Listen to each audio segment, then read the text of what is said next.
ಅದೇನೇ ಅವ್ರಿಗೆ ಗೊತ್ತಿಲ್ಲ ಇದು ಏರ್ಪೋರ್ಟ್ ಅಂತ. ಅವ್ನ್ ಗೊತ್ತಿಲ್ಲ ಸೀರಿಯಸ್ ಸ್ಟ್ರೈಟ್ ನಿಲ್ಸೋನೆ. ತಗೊಂಡ್ಬಿಟ್ಟಿರ್ತಾರೆ. ಆಮೇಲೆ ಗೊತ್ತಾಗಿರ್ತದೆ, ಇವಾಗ ಗೊತ್ತಾಗಿರ್ತದೆ ನನಗೆ. ಅದೆಲ್ಲ ಯೂಟರ್ನ್ ಇಲ್ಲ. ಅವ್ನು ಏನು ಅನ್ಕೊಬಿಟ್ಟವನೇ ಗೊತ್ತಾ, ಏರ್ಪೋರ್ಟ್ ಅಂದ್ರೆ ಮುಂದೆ ಬಾಕ್ಲು ಇರ್ತದೆ, ನಿಂತ್ಬಿಟ್ಟು ಫೋಟೋ ಹೊಡ್ಕೊಳೋದು ಏರೋಪ್ಲೇನ್ ಹಚ್ಕೊಳ್ತಾರಲ್ಲ, ಅದ್ರ ಪಕ್ಕ ನಿಂತ್ಬಿಟ್ಟು ಫೋಟೋ ಹೊಡ್ಕೊಳ್ಳೋದು ಅನ್ಕೊಂಡು ಸೀರಿಯಸ್ಲಿ ಫಸ್ಟ್ ಟೈಮ್. ಆಮೇಲೆ ಗೊತ್ತಾಯ್ತು ಒಳಗೆ ಕಾಣಿಸೋದೇ ಇಲ್ಲ ಅದು ಅಂತ. ಅದು ಹೋಗ್ಬೇಕು ಇದ್ರೊಳಕ್ಕೆ ಅಂತಿದ್ರ ಒಳಗೆ. ಇಲ್ಲ ನಮಗಿಲ್ಲ, ಅಲ್ಲೋ ಇಲ್ಲ ಅದು. ಇದು ಪ್ಯಾಸೆಂಜರ್ ಅಷ್ಟೇ.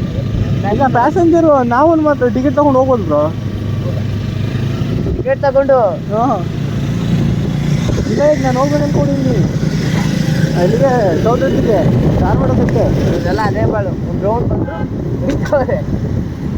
ಮತ್ತೆ ಎಲ್ಲ ಕಡೆ ಇತ್ತು ಬ್ರೋ. ಇವಾಗ ಎಲ್ಲ ರೈಡರ್ಸ್ ಎಲ್ಲ ಬಿಡಿ ಅಜ್ಜೆ ಮಾಡ್ಕೊಬಿಟ್ರು ಏರ್ಪೋರ್ಟಲ್ಲಿ. ಅದಕ್ಕೆ ಇದು ಎಲ್ಲ ಲಾಕ್ ಮಾಡಾಕ್ಬಿಟ್ಟವ್ರೆ. ಫೋನ್ ಹಾಕೊಂಡು ಏನೋ ಎಲ್ಲವನ್ನ ಏನು ಬೇಕು ಒಂದು ಸ್ವಲ್ಪ ಮುಂದಕ್ಕೆ ಹೋಗಿ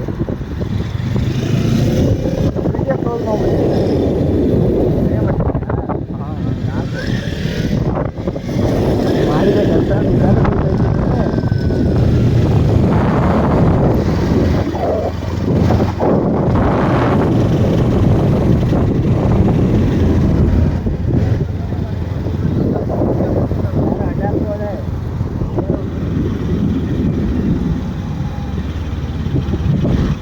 ಹುಡುಗಿ ನನ್ನ ಸ್ಟಾರ್ಟ್ ಆದ ದಿವಸ ಅಲ್ಲ. ಹುಡುಗಿ ಇರೋದ್ಯಪ್ಪ ಟ್ಯಾಂಕ್ ಮೇಲೆ ಕುಡ್ಕೋದ್ಯಾ? ನಾನು ತೊಡೆ ಮೇಲೆ ಕುಂತ್ಕೋತೀನಿ. ನಮಗೆ ಜಾಗ ಇಲ್ಲ ನೋಡಿ ಬ್ರೋ. ಇದು ಜೀಪ್ ನೋಡು ಬ್ರೋ, ಟಚ್ ಆಗುತ್ತೆ.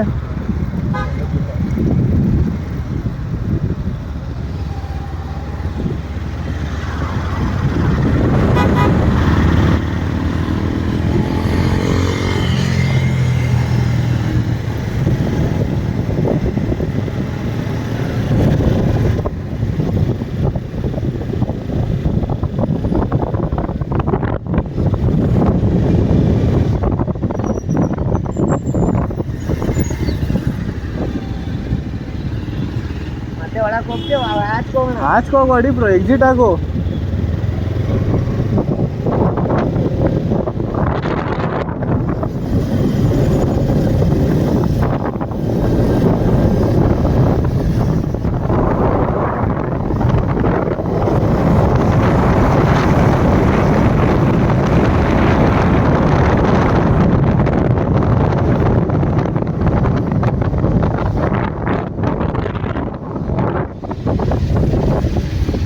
ಗಾಡಿ ಇಲ್ಲಿ ಟಚ್ ಆಗಲ್ಲ, ಇಷ್ಟು ಟಚ್ ಆಗುತ್ತೆ, ಇಲ್ಲ ಆಗಲ್ಲ ಅಡಿ, ಇಷ್ಟಿದ್ರೆ ಆಗಲ್ಲ.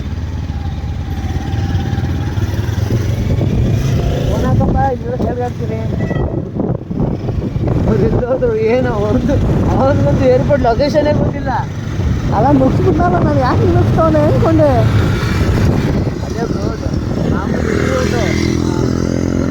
ದೇವ್ರ ಇದಕ್ಕೆ ನನ್ನ ರೀಲ್ಸ್ಗೆ ನುಗ್ಸ್ಬಿಡೋದು ಎಲ್ಲ ನುಗ್ಸವ್ರೆ ಅಂತ.